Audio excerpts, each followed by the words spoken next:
Hi and welcome back to my channel. In this video you have the second out of my 3 top 10 videos, and in this one you have my top 10 fantasy books. Before I get into the actual top 10, I'm going to briefly mention 4 other books that were 5-star reads but did not quite make the top 10. We have A Fire Endless by Rebecca Ross. Oh, I love this book. Don't worry, Rebecca Ross makes another appearance on the list. We have Hollowpox by Jessica Townsend. I almost said Morgan Crow. No, she's the main character. We have The Magician's Daughter by H.G. Perry. I wish the rest of my aardvark books had been as good as this one. And we also have Dread Nation, the first in this duology by Justina Ireland, excuse me. Now for the actual top 10. It's really interesting to me that this book makes the top 10 because I read the first book in the sequel series and didn't quite enjoy it as much, which is a little bit disappointing. But I'm amongst many in that, and that is The Conjuring of Light, the conclusion to the Fragile Threads of Power. That's the new series. The conclusion to the Shades of Magic trilogy. I loved this so much. I binged the second and third books. Doing puzzles this summer, became so utterly immersed in the world and the way that the world expands and all of these different points of view are weaving together. There's emotional devastation for Ellicard, for Rye.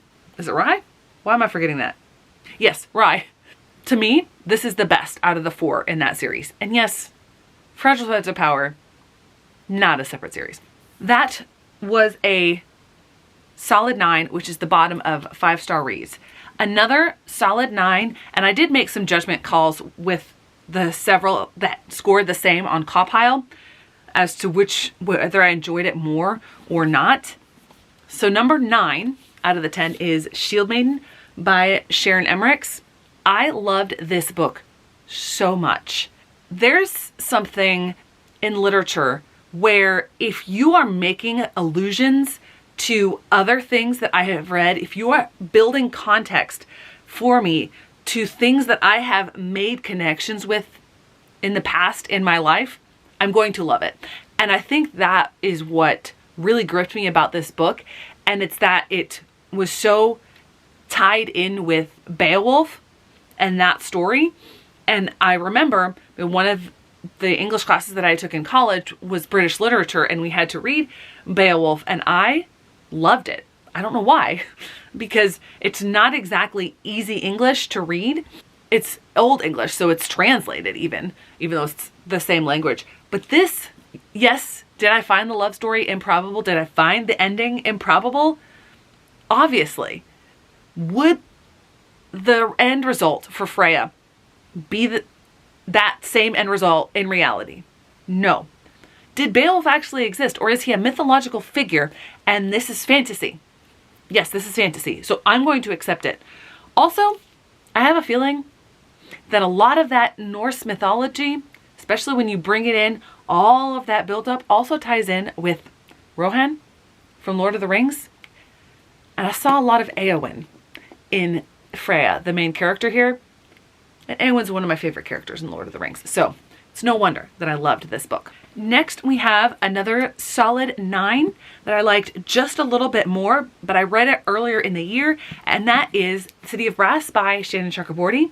I cannot believe that I haven't read any more of this series this year. I could not get enough of this book. This is a big book, and yet I read it so quickly, and I'm like, wait, we're done already?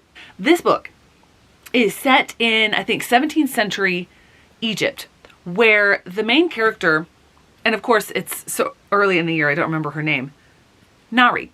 She is basically a con artist, but she's a con artist who doesn't realize that what she's doing is actual magic because she has connections. And she ends up accidentally summoning a Jinn warrior. Yet that's going to go about as well as you think. And then we start into the story, and I love it, and I cannot wait to read the rest of the series.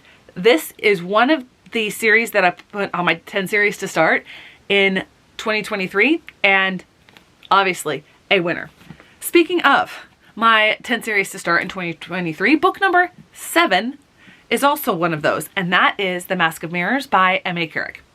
I'm a little annoyed that The Liar's Knot, the second book, the version that I have, is taller and floppier. I would love to have matching editions, but you take what you get. This is set in a Venetian style world, and it is full of intricate, detail woven politics. I love that sort of thing. The magic is not overt. It's subtle.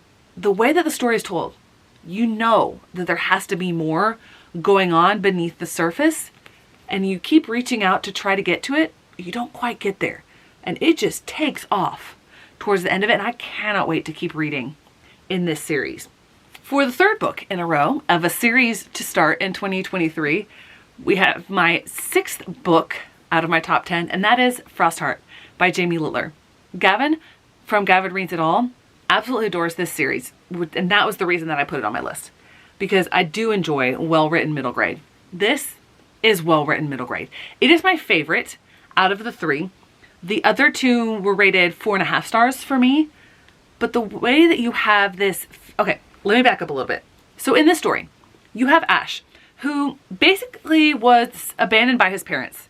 He was dropped off, and they said they were coming back, and they haven't been coming back. And no one really wants to take care of him. So he gets passed from guardian to guardian to guardian. And by the time that the story starts, he's been passed off to a Yeti, Tobu, who doesn't really want to take care of him, but then he does. The bond that ends up forming between these 2 characters is phenomenal. And it turns out that Ash is a song weaver. And that is a big no-no in this world. Basically because they don't understand it. But that would be getting into more of the story itself. I loved the way that Jamie Littler told this, and the illustrations sprinkled throughout the story. Just phenomenal. So if you're counting, that's 3 out of the 10 series that I decided to start this year that have made my top 10. And it's not alone. The next one is the most recent book to make any of my top 10 lists. And that is The Will of the Many by James Islington.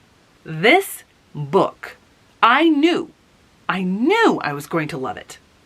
So many people talked about and raved about how much they loved this book. And I was so nervous going into this. And I read this for the Goodreads Choice Awards project, and it got my vote just barely for the first round, because I finished it right before the first round of voting ended. It did not make it to the finalist. Otherwise, I would have voted for it.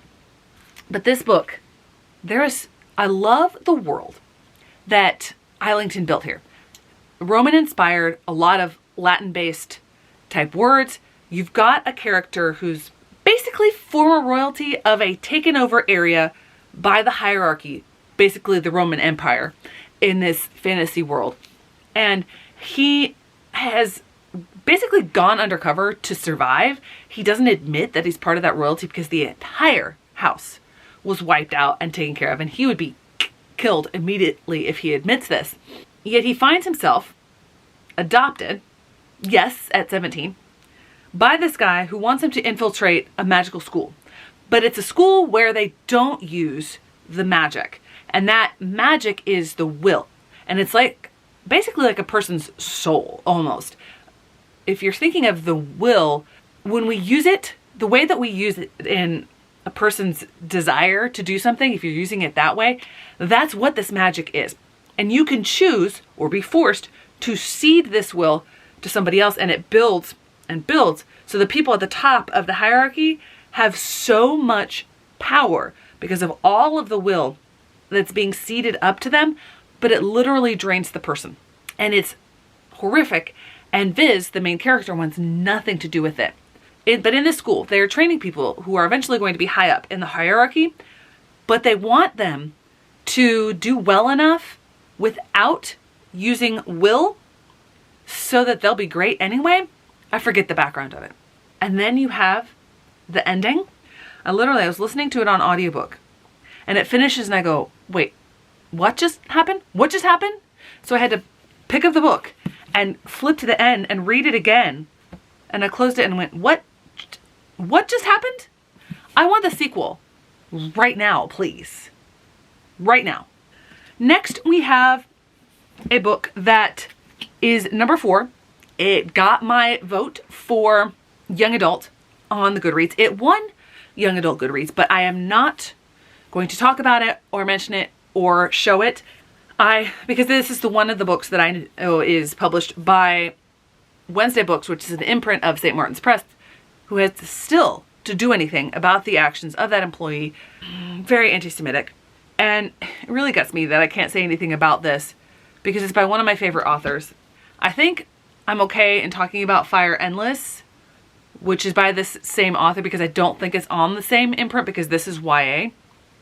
If I find out later, I will put a logo over that section, just briefly when I mention that. This is my top young adult fantasy for the year, and I'm gutted that I can't talk about it because of corporate greed. Then we come to what was the smashing success of my 10 series to read in 2023. This is the highest rated that I have of these 5 books, but I both started and finished this series in 2023. I did not get all of the books down off my shelves, but all of them were 5 stars. That series is The Discord of Gods. The House of Always, book 4, is actually my favorite and the highest rated. This series is my all-time favorite series. Hands down, no argument. You might say, but I thought you liked Lord of the Rings. Lord of the Rings is not a series. It's one book. Off my minor soapbox there. This book, this series is so confusing and convoluted, but yet it's such a detailed, rich picture of so many different types of characters and how their lives intertwine and the relationships that they build and the ramifications of actions, past, present, future, etc. This one, the 4th book, is the most tightly woven out of any of the time frames. I'm not going to get into the details, obviously, because that would give spoilers, because this is book 4. A lot of people, I think this is some of their least favorite, but I loved this one. And just the interweaving, because you've brought in so many characters by this point in the series, and they've each got so much to unpack and to explore. Jen Lyons managed it. I don't know how she does that, but this hands down is my #1 series ever. I don't think it's going to be beaten. I mean, maybe James Eiligton can get it with the Hierarchy series, but this is phenomenal. And it's book 3 on my list. So then we have book 2, which I actually read as an ARC and then picked up the hard copy later. And that is Nick Blake and the Remarkables, The Manifestor Prophecy, This is by Angie Thomas, author of The Hate You Give. I did not know what to expect going into this book, and I loved it. In this book, you have Nick Blake, the title character. She practices magic, but under very strict, specific circumstances and just with her dad, and they move a lot. And something happens where her world is completely upended. And what she knows of her father and what he did suddenly is not true, suddenly is seen and is painted in a different light. She's got to grapple with that, with the fact that she has unexpected family members that she has to work with also the fact that her best friend, who she thought didn't have magic, actually has the sight or something, and he comes along and he's adorable. He's that character here. I can't say too much. A lot of people comp this to Harry Potter in some ways. I think there's a magical school element. It's been a while since I've read this, but there is a lot where they're going on quests. So I would more comp it towards Percy Jackson, but not necessarily with mythology, although mythology is definitely present. I could not put this book down. I absolutely loved every single page of this book. And then we come to my #1 book. I forgot that I read this year. I knew that I loved it, but I forgot that I read this year because I purchased it at the Strand last December. So that's 2 of those books on my top 10. And for some reason in my mind, I thought I read it last year, but that is Rust in the Root by Justina Ireland. This is the book that started to make me think, is Justina Ireland an all-time favorite author? Because this is the second book that I read from her. The first book that I read from her was her middle grade book, Ophi's Ghost, and I read that last year for the Goodreads Choice Awards project for the category that they got rid of.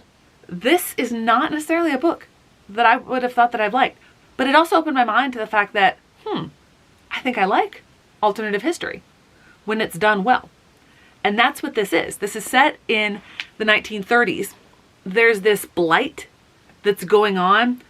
I think it's supposed to evoke the idea of the Dust Bowl, but this is some sort of magical blight.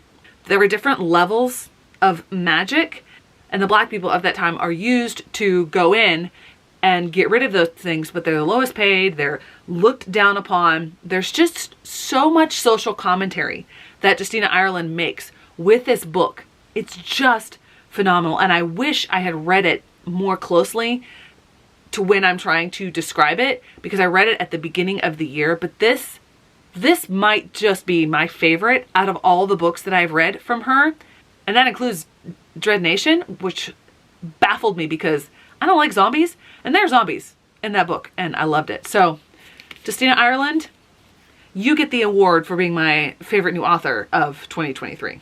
There you go. They're my top 10 fantasy books of 2023. Thanks so much for watching. I hope to see you in the next one.